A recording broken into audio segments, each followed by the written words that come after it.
दोस्तों, इस तस्वीर को जरा ध्यान से देखिए और सुनिए इसमें देश की जनता क्या कह रही है।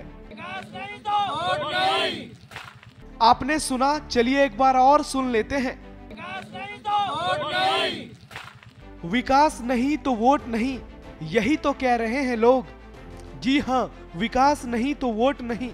इस तरह की दुर्लभ तस्वीर आपको शायद ही दिखाई देगी कि वोट को विकास के पैमाने पर तय किया जा रहा है, क्योंकि बड़ी संख्या में आम लोग आज भी जातिवाद के नाम पर वोट डाल देते हैं, जिसका गलत फायदा उठाकर उनके प्रतिनिधि विकास के नाम पर उनको बरगलाते हैं। और कारण स्पष्ट है कि उन्हें यह पता होता है कि अगले बार भी वोट उन्हीं को मिलेगा, और होता भी ऐसा ही है। अब सवाल है कि इससे छुटकारा कैसे मिले। तो दोस्तों, इसका उपाय बहुत सरल है, और उपाय ये है कि विकास नहीं तो वोट नहीं।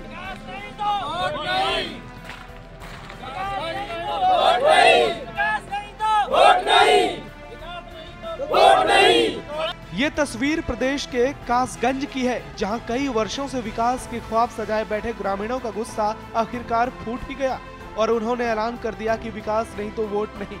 दरअसल कासगंज जिले के मोहनपुरा के रामपुर गांव में ग्रामीणों की समस्या वर्षों पुरानी है।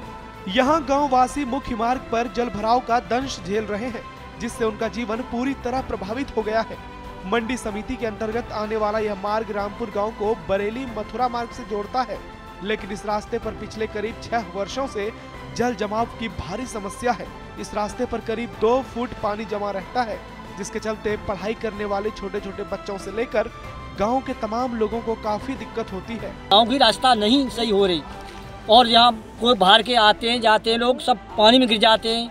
कोई राशन लेने आता है, वो भी व्यक्ति यहीं गिरता है, महिला भी है, बड़े बूढ़े हैं, बच्चे हैं, पढ़ने आते हैं, क्या करें बच्चे।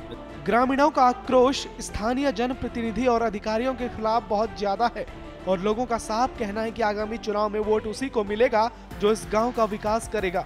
यहाँ तालाब की व्यवस्था नहीं है, पानी का निकास नहीं होने के कारण सड़कों पर भरा रहता है, जिससे आने जाने के लिए बच्चों और रास्तागीरों को बहुत परेशानियों का सामना करना पड़ रहा है।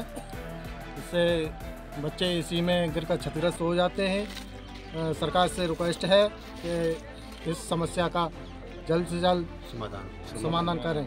एक बात तो तय है कि अगर चुनाव तक ग्रामीण इसी तरह अपनी मांगों को लेकर डटे रहेंगे तो इस गांव में भी लोग सड़क की सुविधा का गवाह बन सकेंगे। रामपुर गांव की आबादी करीब 2000 है और यहां कुल 814 वोटर हैं, जो कि चुनाव में निर्णायक हो सकते हैं। अब आपको प्रदेश के उस जिले से रूबरू कराएंगे जो देश की सबसे पुरानी राजनीतिक पार्टी कांग्रेस और उस गांधी परिवार का गढ़ माना जाता है, जिसने दशकों तक लखनऊ से दिल्ली तक की सत्ता पर राज किया। लेकिन ये तस्वीरें बयां कर रही है कि यहाँ किए गए विकास कार्यों के दावे महज पन्नों तक सीमित हैं, क्योंकि मौजूदा दौर में कांग्रेस पार्टी की सबसे वरिष्ठतम नेत्री और पूर्व अध्यक्षा सोनिया गांधी यहाँ पिछले 4 बार से लगातार सांसद हैं। जी हाँ, हम बात कर रहे हैं रायबरेली की। यहाँ के एकोना रेलवे अंडरब्रिज में पानी भरने से आसपास के कई गांव के लोगों को काफी दिक्कतों का सामना करना पड़ रहा है। दरअसल जब भी बारिश होती है तो हालात ऐसे ही बन जाते हैं, जिसके कारण लोग मजबूरन साइकिल और मोटरसाइकिल से रेलवे लाइन पार करके गुजरते हैं। ग्रामीणों ने इसकी शिकायत कई बार उच्च अधिकारियों और सदर विधायक से की, लेकिन कुछ नतीजा नहीं निकला। मजबूरी है कि नीचे पानी भरा तो या तो नीचे मर जाए कुछ। तो यहाँ कब से पानी भरा हुआ है? यहाँ पानी भरा हुआ है कम से कम 3-4 साल हो गए। कोई अधिकारी सुनता नहीं है? कोई नहीं सुनता। बहुत परेशानी, बारिश में पानी भर जाता है, बहुत दिक्कत होती है। कोई साधन नहीं है, सब ऊपर रेलवे के ऊपर से आना जाना पड़ता है। कोई अधिकारी से नहीं आप लोगों ने मुलाकात की समस्याओं को लेकर? अधिकारी जब यहाँ आए, हम कहाँ जाए, अधिकारी किससे मिलने जाए। दोस्तों, ये हाल उस वक्त का है जब हमारा देश हर दिन विकास की नई गाथा लिख रहा है, लेकिन कुछ नेताओं और अधिकारियों की लापरवाही से विकास काफी पीछे रह जाता है, और फिर जनता बोलती है कि विकास नहीं तो वोट नहीं।